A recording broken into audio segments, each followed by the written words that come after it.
Welcome to the series You Are Loved. My goal is to share people's incredible stories in the hopes of encouraging you to keep going no matter how hard it is, and to show you how loved you are by your Heavenly Father. You are about to hear Josh and Christina's heartwarming story. These two got married when she found out she was pregnant, and the marriage was anything but good. Josh was a functioning addict living a double life. After DUIs, legal trouble, and losing every job he had, he knew he needed help. Christina tried so hard to be who he needed, but everything began changing when she finally put the fate of her husband in the Lord's hands. The sweetest part of this video is how Christina answers me when I ask her to tell me what life looks like now. Watch to see. Tell me a little bit about yourself. Introduce yourself. Well, my name is Josh Essler. I'm originally from Florida, and I moved back 2016 to Maryville, Tennessee, and that's where I've been residing since. He's my husband. And I'm Christina Schussler, and I moved here to Tennessee in 2008, also from South Florida. Then we reconnected, and now we're married. Hey. So sweet. All right, so tell me about your old life, your life before Jesus, your life before the recovery program that you went through.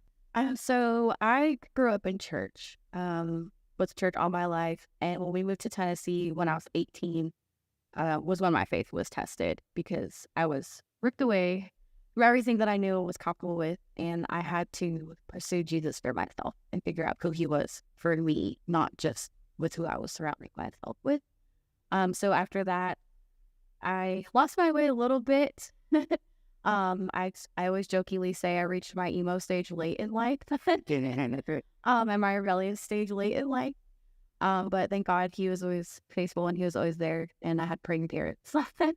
We've actually known each other since we were very young, but we lost contact and then we reconnected. And yeah, There we go. God's been working on this ever since. Did you grow up in church too? Yes, I'm actually, my father is in the ministry. We started off in a Messianic ministry, so I had a pretty good foundation. I was involved in that, traveled with my family, doing these type of things to different countries, coming back. And when I reached about the teenage years, I really started at that rebellion stage, and just want to do things my way, and everything that falls with that. And just constant issues. I felt like something was missing, and there was like something with me that was different, and I seeked for the world, to try to fix that. So, I mean, everything under the sun, I was testing boundaries, testing different things, and that's where I fell into addictions, and my life just got completely lost. Made close calls. Fortunately, the Lord was able to spare me. Only thing I can think back is, right before I had the opportunity to reconnect with her, but I ended up having an overdose that, it was like medically I should have been gone for that. And fortunately, it was a situation to be able to get to the hospital, get taken care of, right amount. God wasn't even part of the picture at the time. And I spent so much time blaming God for the things I'm dealing with instead of asking for help. And that's where things changed for me. So, yeah, it's been a very rough ride. So how long have you two been married? 3 years now. Yeah. 3 years. Yeah, we've been dating We were dating since 2016. a very long time. So, yeah, we've been together for a while. So how was your marriage in the beginning? Rough. Yeah. Yeah. Well, the thing was, for the most part, I was a functioning addict and alcoholic. I was able to keep this stuff kind of in the darkness. But it's living a double life, being blinded, and you never successful doing that. And she was very intelligent. She obviously knew what was going on. And it was really, because it was going on while we were dating. When we got married, that's when it really just hit the fan. We had Kira, our daughter, and it just went downhill very quickly. It was really hard. As someone who grew up in church and knew better for a lot of things that we were doing before we were married, ended up pregnant before we were married. That was a hard thing to come to terms with. Obviously, we decided, okay, this happened, we're going to make it right. we got married, and, you know, he said, I'm going to stay with you through this, and we're going to take care of it together. We have a beautiful, almost 3-year-old now, and she, God, the biggest blessing to us and our family, and definitely used her to heal our families in a lot of ways. But it was really hard, I would say, dealing with postpartum during having a fully addict partner is not easy. I actually didn't really get to deal with fully with my postpartum until he went into the recovery program, because I was the default parent. It was a really, really rough. I mean, we went from being barely talking and dating, because we were not really together, to finding out I was pregnant, and now, oh gosh, we got to fix this. So we went from not really talking to becoming husband and wife and parents in the same year during COVID. Yes. So yeah. Tell me the transition. It went from rough. It's not rough anymore. What happened in between that changed? God, and me personally finally surrendering my full trust of him to the Lord, or else it wouldn't get done, you know? So I would always jokingly say, like, I have faith in God with everything in my life. I just can't trust him with Josh. And I'd say it jokingly, but deep down inside, it was true. I would always try and fix everything so it would work. And I finally got my blue chip for surrender about that. And a week later, he got his blue chip and went to True Purpose. And I feel like my finally surrendering was God saying, okay, now that you've given it to me, I can do what I need to do with it. So for me, it was surrendering him to God, whatever that meant, whatever, as long as his soul was saved. And I was like, if we're not together, if we're, you know, wherever this takes us, Lord, it's not under my control anymore. It's now. And that for me was such a big weight off my shoulders, because it wasn't my responsibility to begin with, but I kept taking it like if it was. And then I was able to heal all the hurts that I had been dealing with. And then God was able to work with him. Tell me about that. Yeah, I couldn't keep a job. There was one point I had 2 jobs, and it was kind of going good, but I got a DUI, and I started having more legal issues, and I just got completely out of hand. And there was a graduate of True Purpose Ministries. He kept the phone on, say it like that, you know, and really was just putting that bug in my ear. But I kept justifying, like, listen, you know, I gotta pay these bills, I got this rent to pay, and, you know, excuse after excuse after excuse, and end up losing another job, came in there, messed up, and that was just it for me. That was my breaking point. Now I was like, I'm gonna lose this place, I'm gonna be homeless, just everything. I don't have family anymore. It's like, what's the point of going on with this kind of stuff? And I called her. I said, I think I want to go to True Purpose. And I talked to this guy. It was Carlos. He's the house director there. And we spoke on the phone, and he approved me to be able to come there. Thank God we just did it over the phone, and he could tell I was needing help.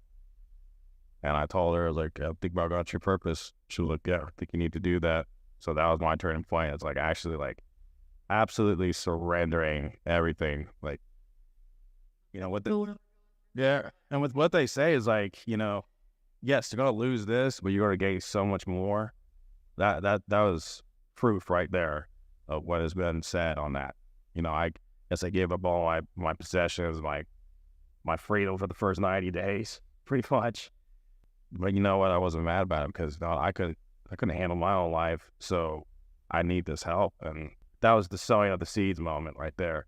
And now we're actually starting to see what we get to reap from this decision. It's been nothing but, blessing after blessing after blessing. Yeah. Tell me about that. Tell me what life looks like now. Where are you at in the program? Where are you at in marriage and life? What's going on? So I'll be on the 22nd picking up my 9-month chip. This is the longest time I've been sober since I was 17 years old. So that was a huge milestone for me. We were able to find a home that the Lord provided for us, that we were just fit the needs that we absolutely had through my boss that we met at our church. Yeah, he's just been godsend for helping me out in my times, knowing like my background and the type of person I am. You know, you get labeled, unfortunately, out in the rest of the world, and you look past that stuff. He was like, look, I'll bring you in, I'll teach you a new trade. And it's just been an absolute blessing. And now I'm able to like be the man I need to be, God intended me to be, you know, and God puts people in your lives for that. And now our marriage is best it's ever been. Yeah. You know, Well, for me, I feel like I got my best friend back. It's been a while since I've seen him smile for real and happy for real. So it's incredible. The separation has been rough. The time we're getting back, it's just incredible. Like, we went on our anniversary trip, and you know, just all these little things that we actually have a real connection now. It's not just like, well, we're married, this is what we have to do, you know. It's like we're best friends again. And I can tell when I see you guys look at each other, it's just precious. So there's a lot of people out there who are going through similar struggles to what you guys went through. And it's hard when it's, you know, a marriage and one couple is in addiction or both couples are in addiction. And I know there are probably a lot of people who feel like giving up. And I'm sure there are times when you have felt like giving up, like you're just too far gone to fix this, that you're too far gone for God to still use you. So what would you tell those people who are feeling like that? I would say to seek God in every decision that you make. What is good for someone else might not be what God is having you do. And during times where a lot of people have advice for you, I would definitely be praying what advice to accept and to really be seeking God. And also being humble and willing to forgive. even when everything's at its worst, you know, God is still looking for you. And you can't see the hand that's in front of your face. And you feel like burned every bridge. And you're completely alone. You're never really alone. You really see God, honestly. When you start bringing God into your life, that's the light that you need. Be honest with yourself. And when you come in to a place like, you know, like what we have in Celebrate Recovery, you're going to find a family that you desperately been looking for. And we will take care of you. And it's just, it's like, I just don't know how to explain it. It's just like, it literally changed my life.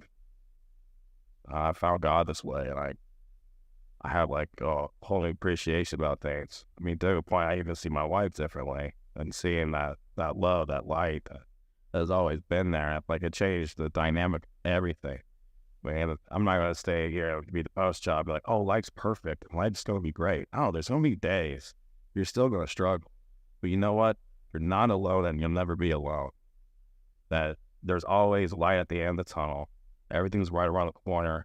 Everything's got a season that you'll be strong enough. You'll be able to do this. These days that you feel like giving up, man, just sleep it off. Just one more time. You'll be fine. I promise. You got this. I think the world has a mixed up opinion sometimes on what love is and what it looks like. How does it look different to you today, or how would you describe it? I know I love my wife. I knew I love my daughter, but I didn't feel it inside. There's nothing that was really there. And now, opening my heart up, let God come in there. Now I understand what this love is. And she's, this whole time, I mean, she's standing right next to me after all this. That is a example of that same love that Jesus gave us. Doesn't matter what goes through.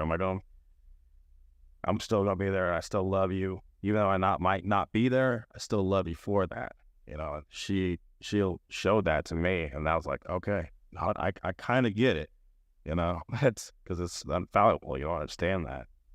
But that's what changed my idea of like what really love is. Like I said, I grew up with church and God and all that. And I was blessed to have a really great, like, earthly dad that was a really good example of God's love. So for me, at first getting married, I was questioning God all the time. Like, I know what real love is, and I know this is not it. So for me, it was like, do I stay and fight, or do I leave? And it got real close. It got real close. I had papers in hand. I had papers in hand. It was really close. But it was at that point where I was like, I've tried everything except surrendering. Yeah. And I surrendered. And that was where God really did the work. And now I see that love and that godly love on you now, and how he is with us, me and my daughter. And I'm like, yes, this is real love. This is how it's supposed to be. I love that you stuck with it and stayed with him and you chose to fight. So, no, I'm really grateful that you came and shared with us today. I know this story is going to really touch a lot of people. And so thank you for being willing to just open up and share that. Appreciate it. Thank you so much for watching. Be sure to join us next week to hear another incredible story. Also, subscribe or follow so you never miss an episode. If you haven't already checked out True Purpose Ministries, be sure to do that. It is a fantastic organization that helps men and women lead a life of lasting sobriety in order to fulfill their God-given purpose.